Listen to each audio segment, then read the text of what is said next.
What is up, guys? My name is Evan, and today's video we're gonna dive deep into bidding strategies. What you don't know is this is my third time filming this because of technical difficulties. But hey, we're on to video number 2, and let's get started. So, first bidding strategy, manual CPC. You guys may have heard of it, you guys may have used it, doesn't matter. Really no knowledge is needed to watch this video, so I'm just gonna dive right in. The manual CPC is a great way to start the campaign. It's the way I start all my campaigns, to get an idea of what the cost per click is. You know, I've done my research, I've done my due diligence on the keywords and the research, and looked up the search volumes and looked up the average cost per click. So I have ballpark numbers of where I want to be around. But even if you don't, you can always just set the bid to like $1 a day, the daily budget, and turn on and set the bids to $1 and just turn on the campaign and let it run, and Google's going to tell you, hey, this is where you're going to be for the first page bid. You can't be below that. And then you can either make a new campaign, because some people have worries of that campaign now being like basically gone and useless because of the AI within Google, or you can just raise the bids and keep going like as a normal course of action. Either way, I've never had any issues with that. But it's a great way to make sure you get impressions. It's a great way to make sure you get clicks.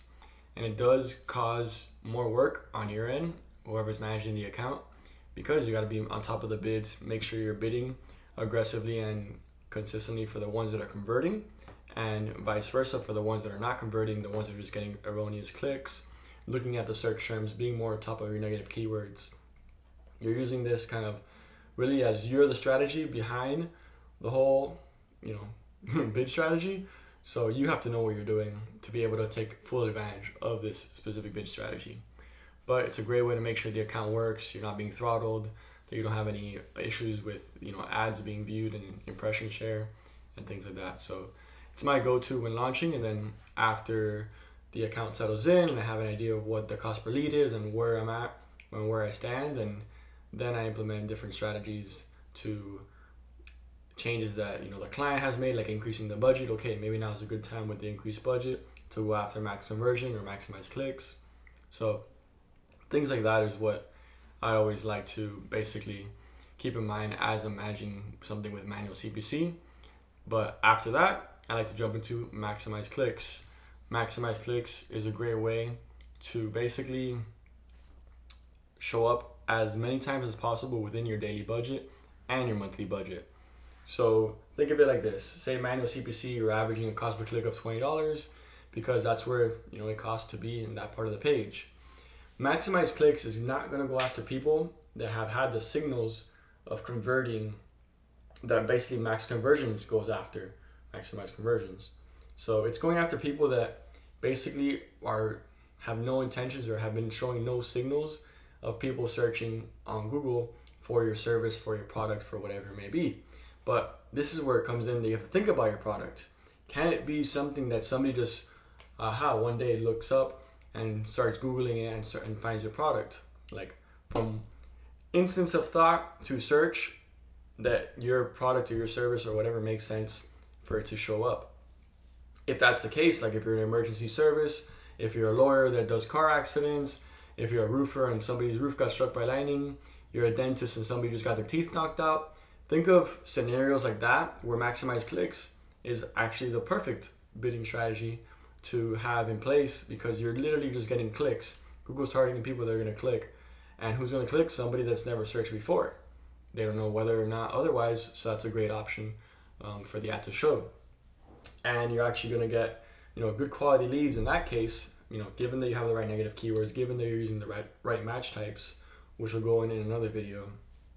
But that's why maximize clicks can be so powerful if done correctly, because you're just going for maximize clicks within your daily budget, and then also you can retarget all those people that have visited your landing page or your website, because now they're in your funnel. You have the pixel data, you have all the retargeting data you need to keep going after them. So it's really good in that regard. On the flip side, maximize conversions, from what I've seen, my experience in the past 7 years, you really got to have a couple things set up correctly. You got to have your conversion pushback and your conversion data being really shown to Google. Hey, here's the length of the call. Hey, here's the quality of the call. Hey, here's the conversion value of that call based on the Google Click ID or enhanced conversions, whatever it is you're using to push back that data. You want to make sure the data pushback is happening for max conversions and max conversion value bidding. And inside of those, there's two different strategies as well. There's max conversions where you're targeting a CPA, which means you're targeting show you right here, targeting a conversion value a cost per conversion that's a good value for you. So what does that mean? Right here, let's say you've had your account running manual CPC for the past 3 months, and your average cost per conversion is $165 a month. Then you want to go ahead and turn on max conversions with a target CPA, which is fine. You don't have to really go max conversion then target CPA. You can just go to target CPA if you have, your conversion tracking all set up properly. That's the most important thing. Do not even bother this if your conversion tracking is not set up properly or fully, because think about all the other people that have max conversion and are just pushing back call data and whether the form was submitted or not. Too many people are doing that. You're not going to win in this regard by not taking full advantage of all the data you can push back.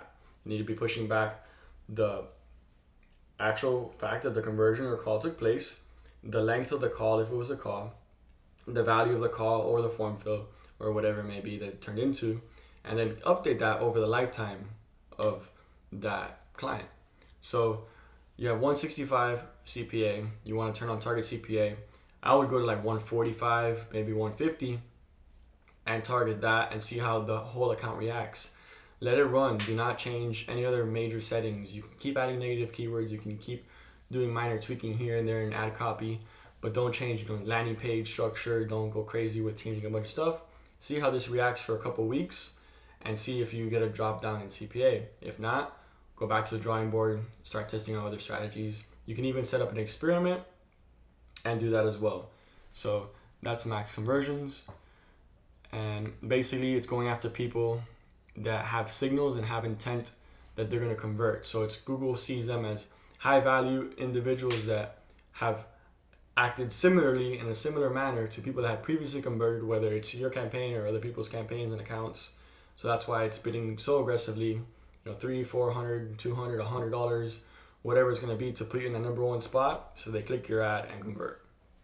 Now maximize conversion value dives deeper into max conversions, and what it does is basically takes into consideration the conversion value of what that roof repair was, or the dental implant, or that law firm case, what it was. So you got to be pushing that back into Google Ads for it to know in the first place, and you want to have been doing that for a while before you even turn this on, so that you have all the data within the account and it already has an idea of your customer persona. Yeah, you may have built your own, but Google Ads is always going to build their own and find people with similar signals and data that is going to keep that in that way. Why am I so small? There you go. Now you guys can see me. Woo! All right. So after that, we have set a target return on ad spend, which is basically, I like to explain like this. There's teeth whitenings for dentists, right? They get $200 every time that happens. If their cost per conversion in an account level, let's say it's $200, that means their ROAS, or return on ad spend, is 100%. They're making the same money that they're putting in, which means they're losing money. Because on average, most companies need about 300% to make a little bit or break even so that it's worth their time. And you can see and calculate yourself, and there's columns that tell you, hey, what your ROAS is if you're pushing back conversion value. Obviously, in something like e-commerce, this is a lot easier because it's within whatever platform you integrate it. To push back conversion value, you either have to use Zapier, a third-party tool, or upload spreadsheets yourself. That can be a pain in the butt. If you really don't know what you're doing, you just make it a big mess and push back the wrong data. So, this is something that you incrementally increase to. So if you currently have 300, put 350, see if it gets a little bit better. It might cause your accountant not to spend, so keep that in mind and pay attention to it. You got to give all these bidding strategies like at least a week or two to readjust, and then a couple more weeks to calculate and see what the result was of that change.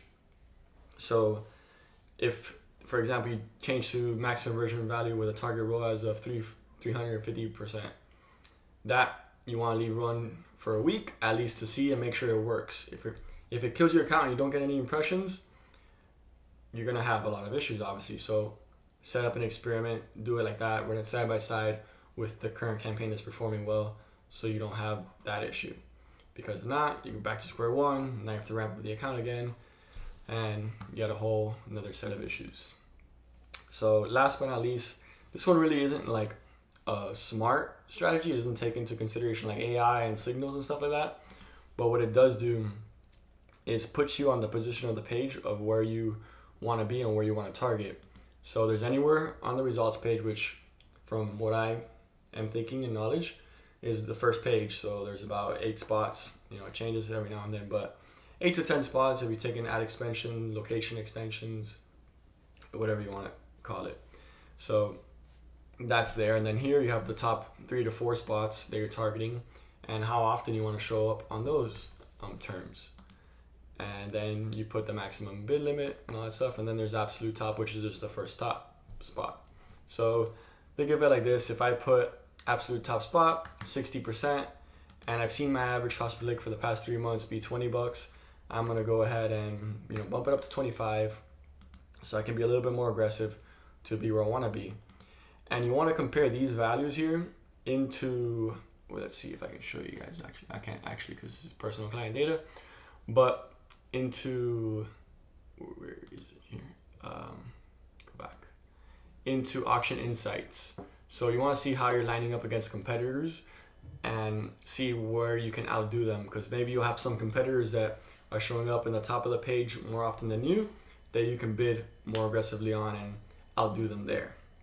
So this one's cool because you can just fudge your numbers and see how it turns out, but it can also kill your campaign, because if you want to be, you think you're smart and you put $15 and your average cost per click has been 50 and you want to force it to be 100%, you're going to have a lot of issues and nothing's going to work properly. Never put this to 100% and never put it more than 10 to 15% of what you're currently getting. Keep these always within range and think incrementally. Every 1 or 2 weeks, you can adjust this and change this in target impression share regard.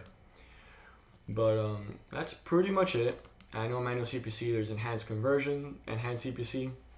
What that's going to do is bid a little bit more aggressively or not, usually like maybe up to 10% more if it feels like it's going to be a conversion. But again, if you're going to do it right, and if you are doing it right, you're not going to have an issue with max conversions or maximize conversion value. So hopefully this opens your eyes up to the way bidding strategies work, the logic behind them, when to use it, when to not. And until next time, guys, thank you for watching. Please like, subscribe, comment whether you liked or hated it. Let me know, give me the feedback. I know I need a haircut, but we'll get there one day. Peace.